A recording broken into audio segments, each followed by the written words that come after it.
Hello नमस्ते सबैजनालाई। आज चाहिँ मैले घरमै स्किन व्हाइटिङ एन्ड ग्लोइङ गर्ने टिप्स लिएर आएको छु। रातभरि भिजाएको चामल यसरी मैले 2 चम्ची जति हालेँ हातैले है।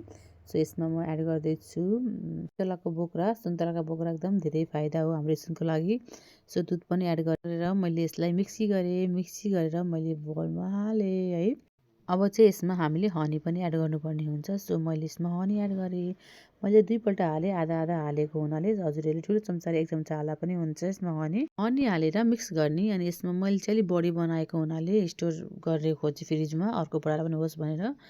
अनि त्यसपछि म अब बाँकी रहेको चाहिँ आफ्नो फेसमा एप्लाई गरेर देखाउँछु हजुरहरूलाई। यसरी मैले आफ्नो फेसमा एप्लाई गरेँ है। अनि त्यसपछि पुरै फेस एप्लाई गरिसकेपछि यस्तो भयो। अब यसलाई म एकछिन ड्राई हुनको लागि छोडिदिन्छु। पुरै ड्राई भएपछि म यसलाई है अब पानीले हल्का हातले भिजाएर सफ्ट बनाउँछु। सो अनि यसलाई म एकदम मजाले 2टा हातले रब गरेर स्क्रब गर्छु है। यसले स्क्रबको पनि काम गर्छ हाम्रो। ल मेरो फाइनल लुक्स हेर्नुहोस् है। यो चाहिँ एकदम होम रेमेडी भएको एकपल्ट काम गर्दैन। हजुरले डेली लगाउन पनि मिल्छ। हप्तामा 3 दिन लगाए पनि हुन्छ। सो सबैजनाले ट्राई गरेर हेरिदिनु होला। धन्यवाद।